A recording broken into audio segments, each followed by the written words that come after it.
BuzzFeed says most of cash and cash equivalents held at SVB. This is from Yahoo Finance. BuzzFeed Inc., Reuters actually, said on Monday that most of its cash and equivalents were held at Silicon Valley Bank, which was shut down. Startup focus lender SVB last week failed. Shares in BuzzFeed were down 8.6% at $1.17 in extended trading Monday. Wow, that's really bad. Silver linings. It's like, well, I mean, like it's down 8%, which is really bad, but they're only at $1.17 per share anyway, which is just really bad. The company, which has been grappling with a tough advertising market amid concerns over a slowing economy, also reported a 27% decline in ad revenue to $50 million in the quarter ending December 31st. It expects first quarter overall revenue to range from $61 million to $67 million. They reported a revenue of $91.6 million for the same period that last year. Let SVB fail because, I'm not trying to be a dick, but then BuzzFeed goes with it. So, but I guess what some people in the super chat are saying is that even with FDIC insurance, it's going to take months before depositors can start getting access to their funding. So that means even one of the craziest stories I saw, because someone mentioned this last week, Etsy sellers didn't get paid. Now, my understanding is if you're a seller on Etsy, I make a doily or something, and then someone buys it and they use this marketplace and then I send it out. But the fact is the people bought a product, Etsy held the money and the Etsy sellers didn't get paid. That's crazy. That's what happens. And then what may happen is even with they're doing the National Deposit Bank from the FDIC for these companies, BuzzFeed's funds might be jammed up and their employees might not get paid. This is going literally to have a ripple effect. Now, I also want to address this thing real quick too. BuzzFeed saying that their revenues are dropping due to a tough advertising market. I can confirm that is a fact because I've talked about it here. So take this into consideration. With the banking industry getting hit this bad, I can also tell you our revenue is down. Not to the point where I'm crying about it or anything, because we do well enough. But that's why I'm like, hey, everybody, become a member so that we can continue paying our staff and continue funding these projects and everything like that. Because the market seems like it's headed towards a very, very serious downturn. This is interesting because BuzzFeed's reporting their ad revenue is down, is projected to be 61 to 67 million, down from 91. That's basically what I was saying, like 30 to 40% drop off. But that right now should be increasing, not decreasing, which suggests this year is going to get really, really bad for media. And when media gets hit, it's because the base of the economy, the grassroots, already got hit. So what this is, we're effectively a canary in a coal mine. When small mom and pop shops stop their $100 budget per month for their little grocery store or diner, and then let's say there's 100,000 small businesses across the country, just hypothetically, that are buying a small amount of advertising.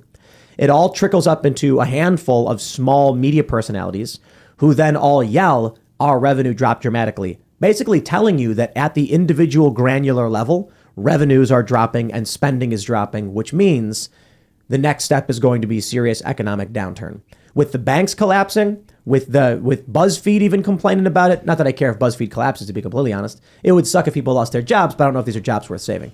That being said, it will have a contagious ripple effect. So the question is, how do you feel about the current state of things? Because I got to be honest, I have absolutely, maybe I don't want to pull a Bill Maher here, but I personally have no problem myself with having to go and chop wood and then forage for food. Literally, we ate chives fresh off the ground. We go out in the backyard, we grab chives out of the ground and eat them. They're delicious. We have chickens. I'd have absolutely no problem going to a place like Fortitude Ranch, rolling up my sleeves and taking care of animals.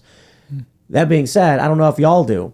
And then people have kids and people have medical conditions. People with diabetes especially need access to these things. If you like the level of comfort we have, you probably want the government to bail out all these people.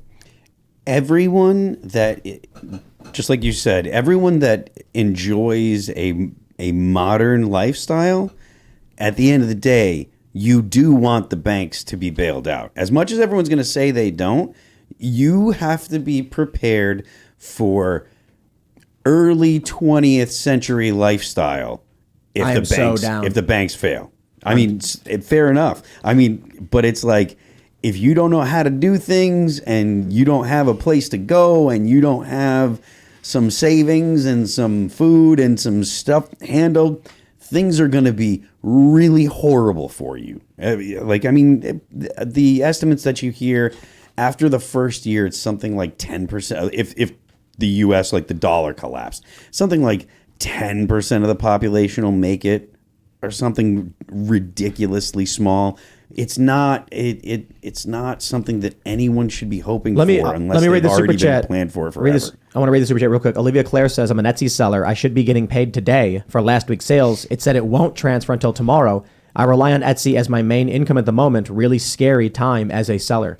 And sellers shouldn't have their money being withheld. I mean, you're the person selling. Yeah. But SVB's money's jammed up, so let's see if they move in quick enough. And if they don't, the crazy thing is if the individual can't get their money, let's say it takes 3 months, that means they're not buying cheeseburgers.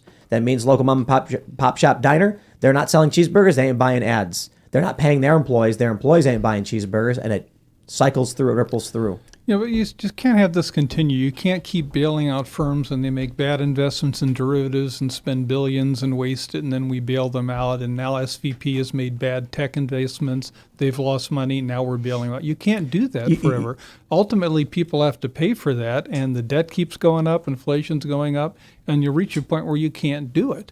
And you just encourage more of this bad investment when you bail people out. It's called the moral hazard problem. It's exactly what we're doing when we keep bailing out. And again, we're not bailing out, small account people. They will be protected. They will be repaid. We're bailing out big tech companies with SVP, just like we bailed out big Wall Street firms before. It's worse than that. It's bailing out wokeness specifically. Here's my belief. If you take a look at Silicon Valley Bank's mission statement stuff, boy, did they invest a lot in diversity, equity, inclusion, and access, they call it. DEIA. They put an extra A at the end of there. And apparently their chief risk officer was laid off, and they didn't refill the position, but they did hire an LGBTQ advocate for seminars. And so everyone's like, what was your priority? Why would that be a surprise to anybody that a Silicon Valley bank prioritized their religion over the function of their business? It's what they do, right? So here's what I think. I'm willing to bet that SVB started investing in companies based on wokeness and not merit. So they would go to a company and be like, okay, so you're a tech company. What do you do? We have an app. What does your app do? It's a texting app. How will it make money? We have a really diverse team of people who work here. Really? How much money do you need? 50 million? 50 million? And you said you preach diversity. That's right. Great. Here's the money. Yeah, they'll be like, our app is so diverse, it lets black people find black businesses. It's the most racist app on the planet. No, it's for white people that can find white-owned business, like the most That's racist actually what crap. they do. It's not diverse in any way. It's segregative and racist. It's like when they made Black Panther, they're like, this movie's very diverse. And it's like the cast was 95% black. Oh my God. Like, that's not diversity. Diversity will focus exclusively on one race of people. But who in the audience would disagree with me? 1, if you disagree, 20, if you agree, that SVB was likely investing in companies based on diversity and not based on the function of their business. They were pretty open about it. I haven't been able to look at the books, but they said as such on their website. Yeah, they had an A rating with ESG score. Yeah. I'm going to tell you this. I don't want to give anybody advice, but I'm thinking about investing my money in stocks from companies that have the lowest possible ESG score. Oh, yeah. And getting all of my money out of anything with a high ESG score. You sound like Vivek Ramaswamy. Is that what he said? I don't know if he said those exact words. That's what he's all about, investing your money in non-ESG right now. Well, I think that sounds right. If a company is focusing their efforts on environmental social governance, that is not a functioning business. Everything if you're focusing on social issues, and right now, essentially what happens is ESG is social issues being shoved into businesses and bureaucracies and stuff like that. You see the social issues in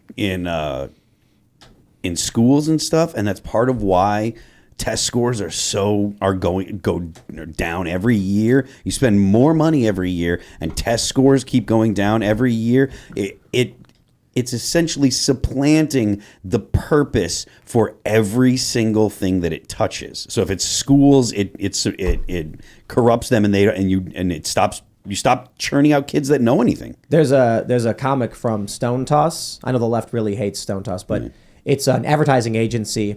And then the advertising guy is he's got a burger restaurant clients, and he's like, here's our proposed ad campaign, and it's a white person and a black person making out.